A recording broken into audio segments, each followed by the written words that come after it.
Hello student, welcome to आज classes. आज हम हल करेंगे हमारे 13.1 के जो बचे हुए क्वेश्चन हैं उनको। क्वेश्चन नंबर 4 तक मैं पहले करवा चुका हूँ। डिस्क्रिप्शन में लिंक है, जाके देख लेना। तो चलिए देखते हैं क्वेश्चन नंबर 5। एक घनाकार ब्लॉक के एक फलक को अंदर की ओर से काट कर एक अर्धगोला गड्ढा इस प्रकार बनाया गया है कि अर्धगोले का व्यास घन के एक किनारे के बराबर है। शेष ठोस का पृष्ठीय क्षेत्रफल ज्ञात कीजिए। देखिए, एक घनाकार ब्लॉक है, ठीक है। उसको अंदर से जो है काट कर, उसके अंदर से काट कर एक फलक की तरफ से और एक अर्धगोला बनाया जाता है। अब हमें इसका क्षेत्रफल ज्ञात करना है, तो पहले हम डायग्राम बना लेते हैं। सबसे पहले तो देखिए, ये एक घन इस प्रकार का हमारा घन बन चुका है। अब देखिए, क्वेश्चन बोल रहा है कि इसके अंदर एक अर्धगोला काट कर जिसका व्यास फलकों के बराबर है, ठीक है। तो ये एक अर्धगोला हो गया। अब देखिए, बाकी बचे हुए ठोस का पृष्ठीय क्षेत्रफल हमें ज्ञात करना है, ठीक है। तब देखिए, जो बाकी पृष्ठीय क्षेत्रफल जो बचा उसका हमें ज्ञात करना है। अब देखिए, क्षेत्रफल ज्ञात करने के लिए हमें पहले एक इस जो घन है, घन का पृष्ठीय क्षेत्रफल प्लस जो अर्धगोला है इसका पृष्ठीय आंतरिक पृष्ठीय क्षेत्रफल ज्ञात करना होगा, और उसमें से हमें माइनस करना होगा इसका एक वर्ताकार जो हिस्सा है, ये वाला, जो कि इसमें नहीं जुड़ेगा, इसको हमें माइनस करना पड़ेगा, ठीक है। क्योंकि इसको तो हमने काट कर ये अंदर की ओर धंस गया, तो ये तो काउंट होगा नहीं, ठीक है। तो चलिए इसको देखें, जमाता हूँ मैं। देखिए आप कि इसको आखिर जमाते कैसे हैं।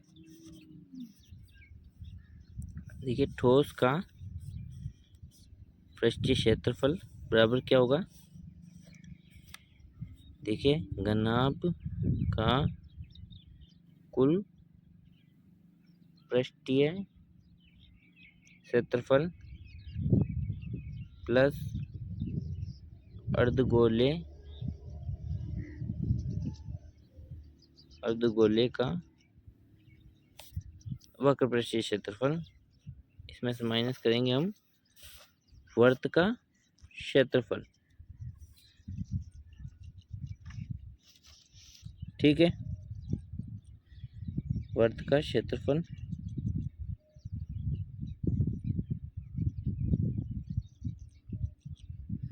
अब देखिए, इसमें हम मान रख लेते हैं। सॉरी, यहाँ पर घन है, घनाभ नहीं।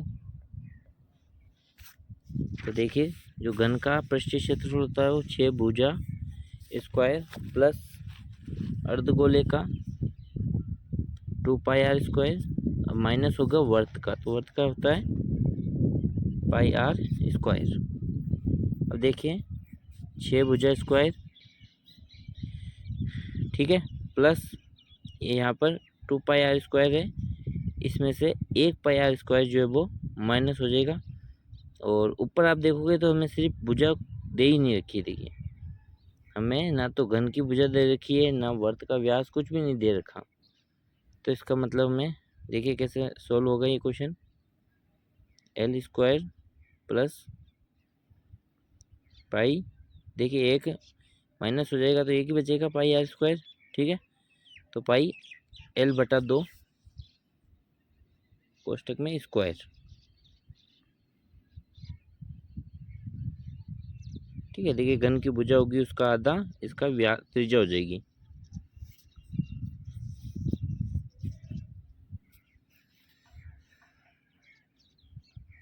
देखिए कैसे सोल्व हो रहा है क्वेश्चन, अच्छे से समझिए इसको।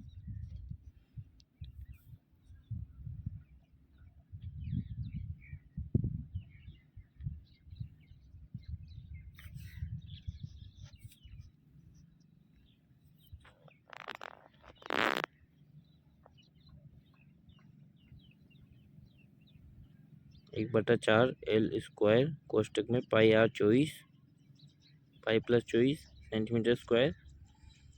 तो इसका आंसर जो आएगा पाई स्क्वायर बटा 4 कोष्टक में 24 प्लस पाई सेंटीमीटर स्क्वायर, ये इसका आंसर हो जाएगा। ठीक है,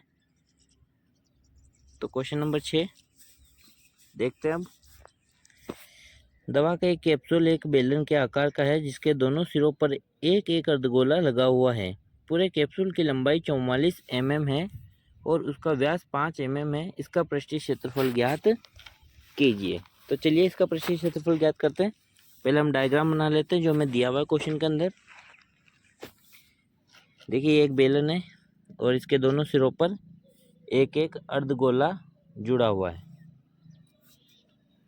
डायग्राम में दिया हुआ है ये तो हमें, तो डायग्राम से देख के आप बना ही लोगे अगर डायग्राम में दिया हुआ है जब तो। और इसकी लंबाई 14 mm है और जो व्यास है वो 5 mm है। अब इसको ज़रा ध्यान से समझिए कि क्वेश्चन बोल क्या रहा है। देखिए ये दोनों सिरों पर एक एक अर्धगोला जुड़ा हुआ है। ठीक है, दोनों सिरों पर एक एक अर्धगोला जुड़ा हुआ है।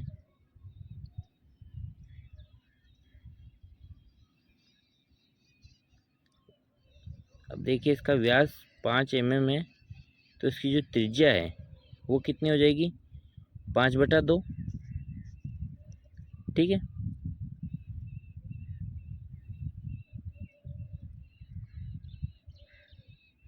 और जो अर्धगोले की त्रिज्या होगी वो बेलन की त्रिज्या हो जाएगी। तो चलिए हम इसकी त्रिज्या देखते हैं। आर बराबर क्या होगी हमारी, 5/2 हो जाएगी।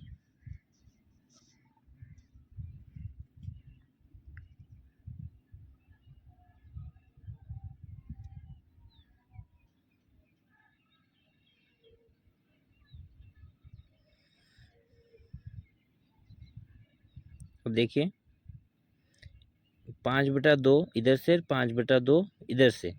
देखिए अगर ये 5/2 है तो ये भी 5/2 होगी। ठीक है, 5/2 ये हो गई और 5/2 ये हो गई। इन दोनों को जोड़ा तो 5/2 प्लस 5/2 यानी कि 5 हो जाएगी, 5 mm। तो देखिए दोनों गोलों की जो अगर हम लंबाई निकाल लें तो 5 mm हो गई। तो जो 14 mm पूरा है अगर उसमें से 5 mm अगर हम माइनस कर दें तो हमारे बेलन की जो है वो लंबाई या ऊंचाई जो भी आप कह लीजिए वो आ जाएगी। देखिए 9 mm बेलन की ऊंचाई आ गई। ठीक है, 9 mm यहाँ पर क्या है हमारी बेलन की लंबाई या ऊंचाई, आप कुछ भी कह लीजिए। ठीक है, अब देखिए यहाँ तक आपको समझ में आ गया होगा। अब हम आगे इसको सॉल्व करते हैं। देखिए अब हम बेलन का क्षेत्रफल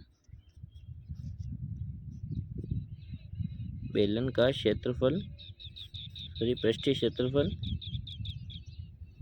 प्लस, देखिए आधा और आधा इन दोनों का त्रिज्या और व्यास सब सेम है तो ये दोनों मिलकर एक गोला बन जाएगा। तो गोले का पृष्ठीय क्षेत्रफल,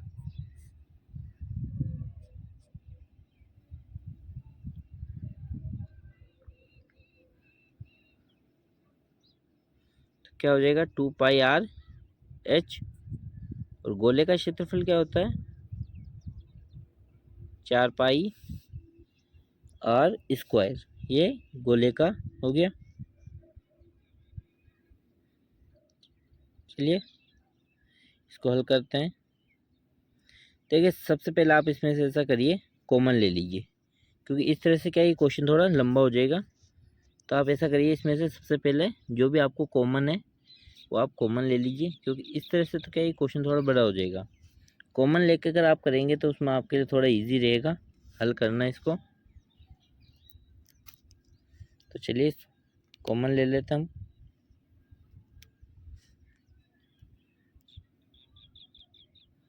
ये 2πr जो है वो कॉमन आ गया, इधर h बच गया, उधर बच गया एक r और एक 2 बच गया, क्योंकि 4 में से एक 2 आ गया तो 2 बच गया। अब देखिए इसका मान रख लेते हैं हम।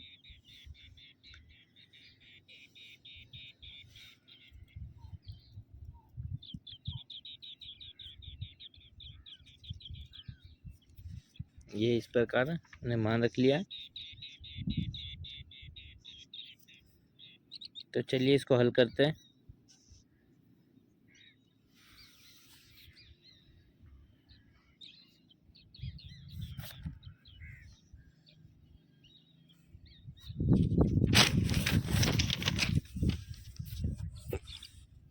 देखिए 2 से 2 कट गया, ऊपर बच गया 22 × 5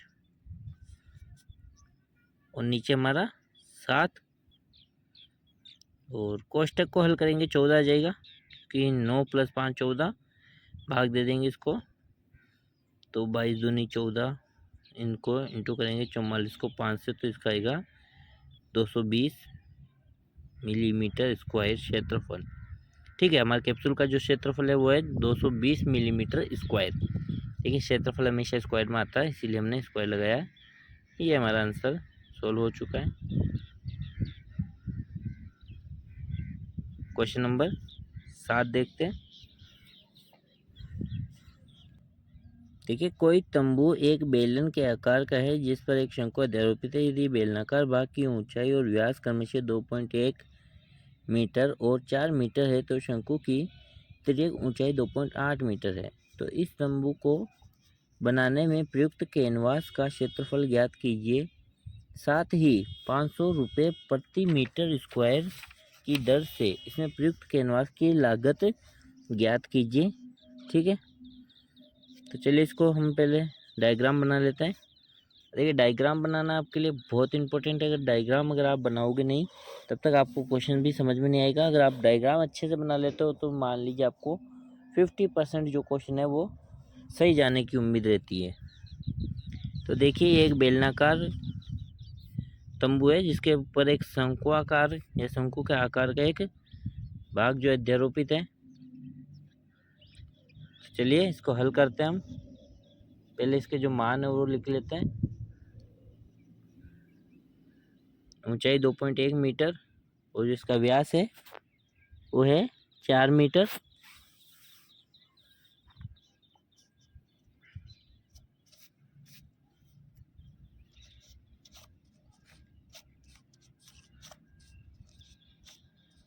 ये 4 मीटर इसका व्यास आ गया।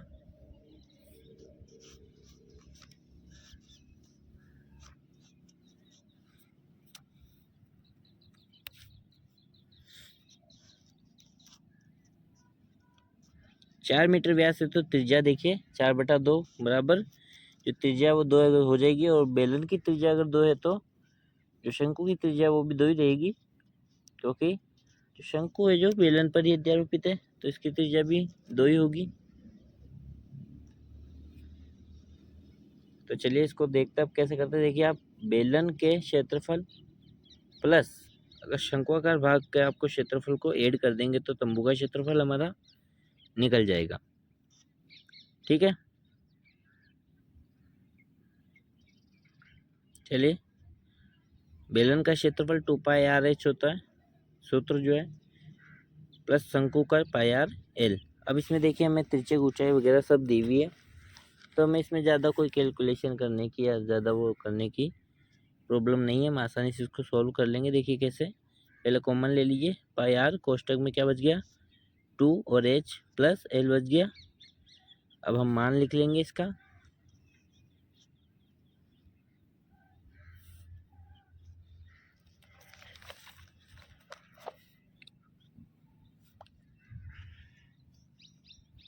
देखिए हमने मान रख लिया। अब देखिए कोष्टक को हम सॉल्व करेंगे। कोष्टक को अगर हम सॉल्व करते हैं तो इसका देखिए आएगा लगभग 7, और ये 7 से 7 कट जाएगा तो 44 मीटर स्क्वायर इसका क्षेत्रफल आ गया। अब देखिए क्वेश्चन में आगे दे रखा है कि इसका खर्च ज्ञात कीजिए। अगर कुल लागत ज्ञात करनी है इसमें, जिसमें 1 मीटर स्क्वायर की लागत 500 रुपये है, तो हम 500 को 44 से इंटू कर देंगे। ठीक है, तो हमारा टोटल खर्च जो है वो निकल कर सामने आ जाएगा। तो ये हमारा आएगा 22,000 रुपये। टोटल जो हमारा कैनवास का खर्च है वो 22,000 रुपये आ गया। अब हम क्वेश्चन नंबर 8 देखते हैं। देखिए क्वेश्चन नंबर 8, ऊंचाई 2.4 सेंटीमीटर और व्यास 1.4 सेंटीमीटर वाले एक ठोस बेलन के इसी व्यास वाले एक शंक्वाकार खोल को काट कर लिया जाता है। शेष बचे ठोस का निकटतम वर्ग सेंटीमीटर का पृष्ठ क्षेत्रफल ज्ञात कीजिए। देखिए एक ठोस है जो इस प्रकार का बना हुआ है, बेलनाकार का, ठीक है, यानी बेलन के आकार का एक ठोस है। अब देखिए इसके अंदर एक शंकु काट लिया जाता है, उसी व्यास उसी ऊंचाई का एक शंकु काट लिया जाता है, ठीक है। तो कुछ इस प्रकार से शंकु निकल जाएगा। अब देखिए इसकी ऊंचाई जो है वो है 2.4 सेंटीमीटर, इसका व्यास जो है वो है 1.4 सेंटीमीटर, ठीक है।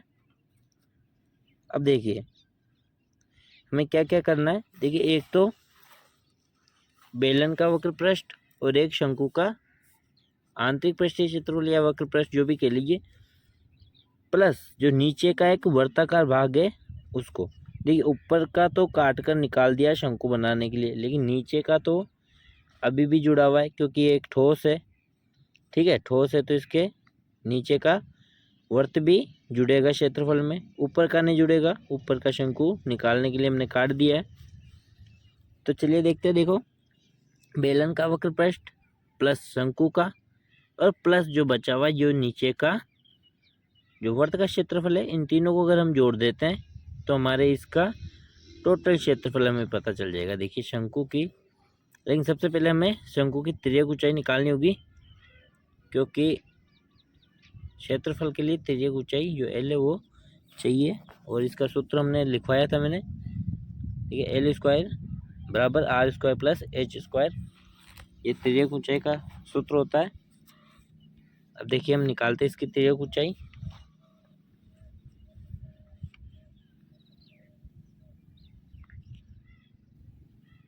तो इसकी तिर्यक ऊंचाई देखिए, त्रिज्या इसकी 0.7 हो जाएगी, क्योंकि व्यास 1.4 है तो त्रिज्या 0.7 का स्क्वायर प्लस 2.4 का स्क्वायर।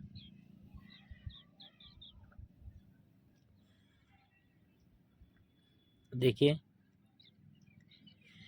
इन दोनों को प्लस करेंगे तो आएगा 6.25 रूट में। देखिए रूट अगर हमें हटाना है तो इधर से ये हो जाएगा, इसका एल बराबर हमारी 2.5 सेंटीमीटर। ये हमारी तिर्यक ऊंचाई आ गई। चलिए अब इस क्वेश्चन को हम हल करते हैं। तो चलिए पहले इसके सूत्र लिख देते हैं हम, फिर उनको हम ऐड कर लेंगे। देखिए बेलन का क्षेत्रफल 2πr/h प्लस πr/l शंकु का क्षेत्रफल, प्लस जो एक वर्त है πr² इसका क्षेत्रफल आ गया नीचे वाले वर्त का। इसका मान रख के हल करते हैं और इसको पहले कॉमन ले लेते हैं। देखिए πr सब में कॉमन आ रहा है, इसमें 2 और h बच गया, इसमें r और इसमें बचा r और इसमें हमारा l बचा हो, तो l प्लस r हो जाएगा।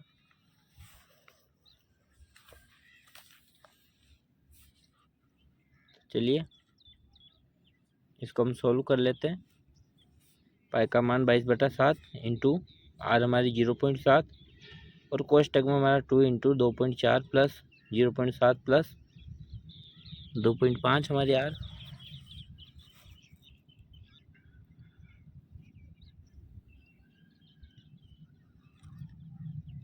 पॉइंट हटाएंगे नीचे आएगा 10। देखिए इसको इंटू किया और इनको जोड़ दिया तो इसका ये हो गया, ठीक है। अब इसको हम आगे हल करेंगे। देखिए 7 से 7 गया, ऊपर बचा 22 नीचे बचा 10, तो इन दोनों को हम प्लस कर देंगे कोष्टक वालों को। देखिए 22/10 हमारा इंटू इनको प्लस करेंगे तो 8 आएगा। अब इनको इंटू कर देंगे हम तो आएगा 176 और एक जीरो नीचे है तो पॉइंट लगा देंगे संख्या के बाद, तो इसका जो आंसर आएगा वो आएगा 17.6 सेंटीमीटर स्क्वायर। ये इसका क्षेत्रफल आ गया। ठीक है। इसका क्षेत्रफल है वो 17.6 सेंटीमीटर आ गया। और इसमें लगभग पूछा है कि लगभग, तो देखते हैं वर्ग 18 सेंटीमीटर कर देंगे। देखिए आप ये लिखो चाहे ये लिखो, दोनों ही सही होंगे। ठीक है। क्वेश्चन नंबर 9 देखते हैं। लकड़ी के एक ठोस बेलन के प्रत्येक सिरे पर एक अर्धगोलाकार खोदकर निकालते हुए एक वस्तु बनाई गई जिसे की आकृति में दर्शाया गया है। यदि बेलन की ऊंचाई 10 सेंटीमीटर है और आधार की त्रिज्या 3.5 सेंटीमीटर है तो इस वस्तु का संपूर्ण पृष्ठीय क्षेत्रफल ज्ञात कीजिए। देखिए आप चित्र में देख सकते हो, एक ठोस बेलन है जिसके दोनों सिरों पर खोदकर एक अर्धगोला जो है वो निकाल लिया जाता है। तो डायग्राम सबसे पहले बना लेते हैं हम, क्योंकि डायग्राम आपको बनाना बहुत ही ज़रूरी है। जितना अच्छा आप डायग्राम बनाओगे आपको उतना अच्छा ही क्वेश्चन समझ में आएगा। देखिए ये इस प्रकार से अर्धगोला खोदकर निकाल लिया गया है।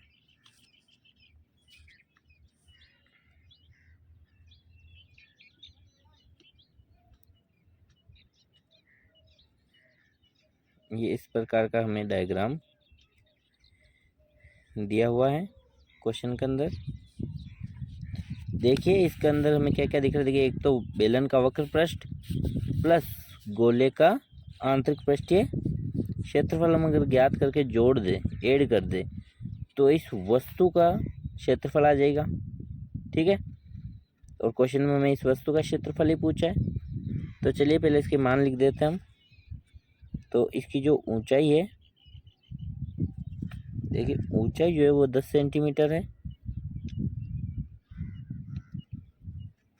और इसकी त्रिज्या जो है वो हमें दी हुई है 3.5 सेंटीमीटर। तो चलिए हल करते हैं इसको। हल करने के लिए देखिए बेलन का क्षेत्रफल, ठीक है, बेलन का वक्र पृष्ठीय क्षेत्रफल प्लस हमारे देखिए आधा और आधा, ये आधा और ये आधा मिलकर एक गोला बन गया, तो हम एक गोले का पृष्ठीय क्षेत्रफल ऐड कर लेंगे। ठीक है, गोले का पृष्ठीय क्षेत्रफल।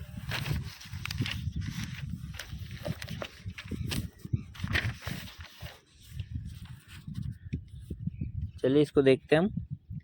बेलन का क्षेत्रफल 2πr/h प्लस गोले का जो पृष्ठीय क्षेत्रफल है 4πr²। अब इसमें हम कॉमन ले लेते हैं। ये हमने कॉमन ले लिया इसमें 2πr, और कोष्टक में हमारा h प्लस ये 2 और ये r बच गया इसमें। तो अब हम इसमें मान रख लेते हैं।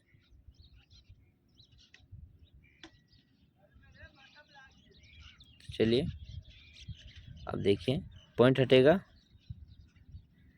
और ये 2 ऊपर गुणा हो जाएगा 22 से, तो 44, और ये पॉइंट हटते ही नीचे 10 आ जाएगा, ऊपर 35, नीचे आ गया 10। देखिए 5 से कट जाएगा, लेकिन अभी पहले हम इसको हल कर लेते हैं। देखिए 10 प्लस इसको इंटू किया तो 7 हो गया।